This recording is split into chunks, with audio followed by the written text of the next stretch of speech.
There has been one creature who has eluded me for some time now. Over the years, I've had a few video clips of fleeting glimpses, fuzzy images, and not really anything exciting to watch. Until now. Keep watching today's video until I reveal who has been slinking around in the forest right under my nose.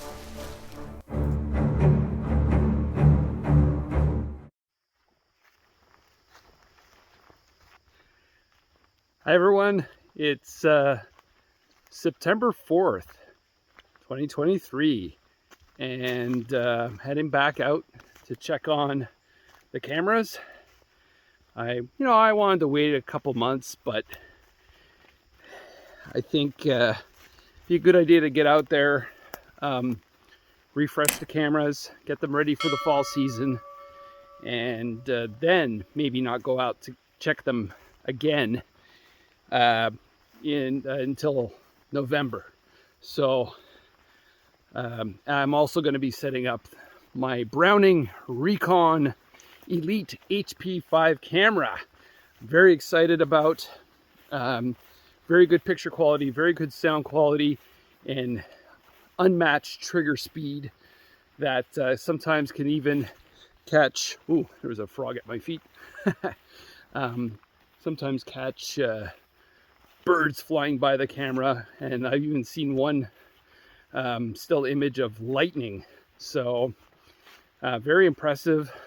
I don't think the picture quality is going to be as incredible as some of my other cameras, but their trigger speed is far slower, so they're missing some of the action. So very curious to see how this is going to work out, and yeah, excited to see what happened to the cameras. They didn't have bear box protection, so it's a little risky, and yeah, let's see what we find on this hike. Enjoy.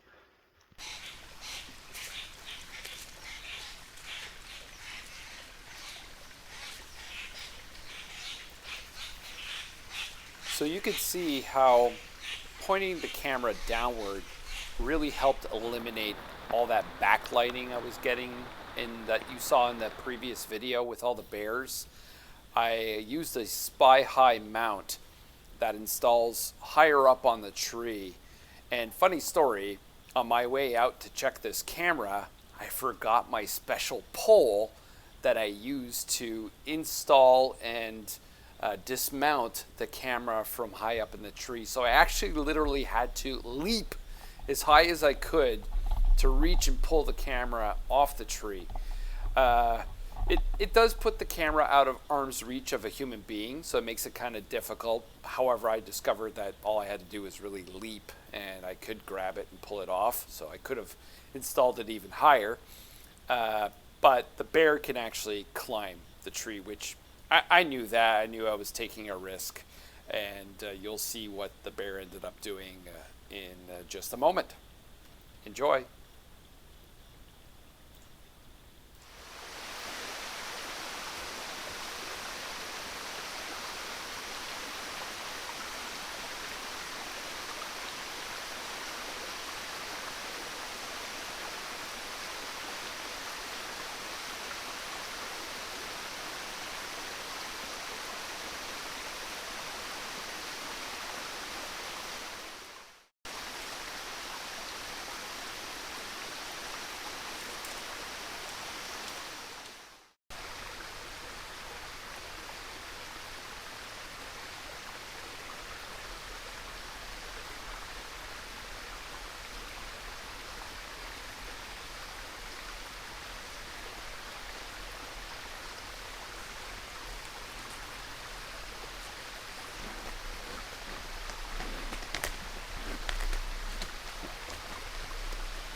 I have arrived at Bully camera number 2.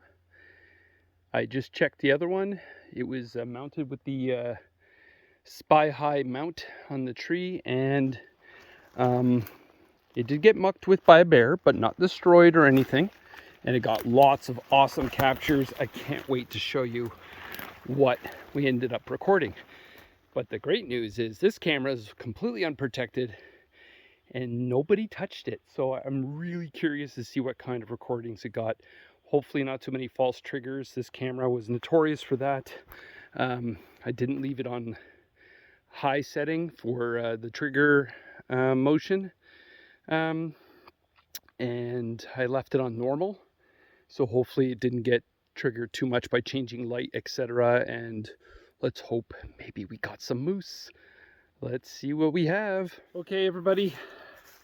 I'm almost back at the house now after a very long hike. Went further than I ever have gone to set up that Browning Recon Force Elite HP5 camera.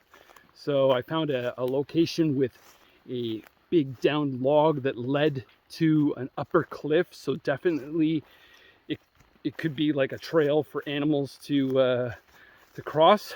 And then there was actually even a game trail that went across a stream too, and there was some boulders in it. So really great location. I'll film it next time. I know I didn't do it this time.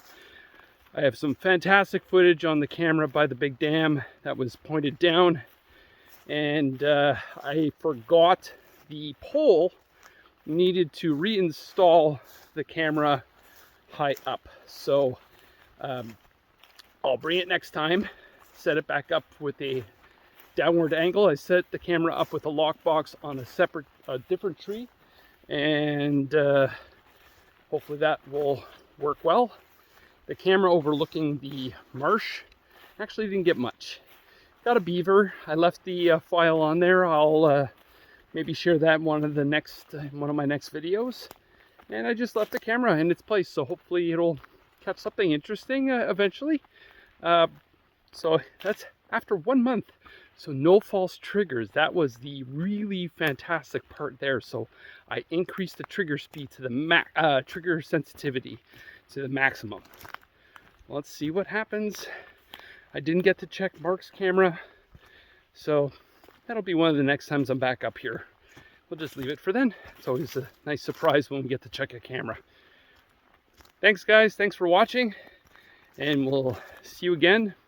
I don't know, maybe sometime in October. I'm not sure yet. Bye-bye. Well, on my hike, guys, I came across this fallen log that's got a lot of the bark messed with and ripped apart. That's really good sign of a bear trying to get some grubs and foraging around. And we've had a lot of bear activity. I even have bear cubs on the camera, or at least one bear cub. So that's really, really cool. First time I've ever had that. So stay tuned for the video clips. I'll be showing that to you next.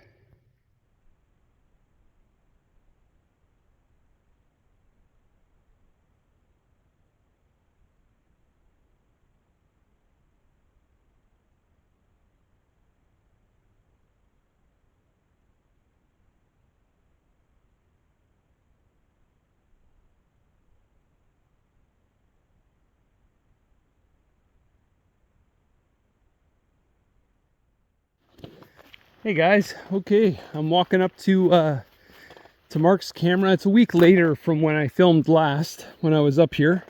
So finally getting to this. It almost looks like the solar panel may be pulled downward again. That's one flaw with this solar panel and the way the mount works for it. I might change it up, but I'm limited on time. But we can see that the lockbox really worked. It kept this thing protected and in the same position.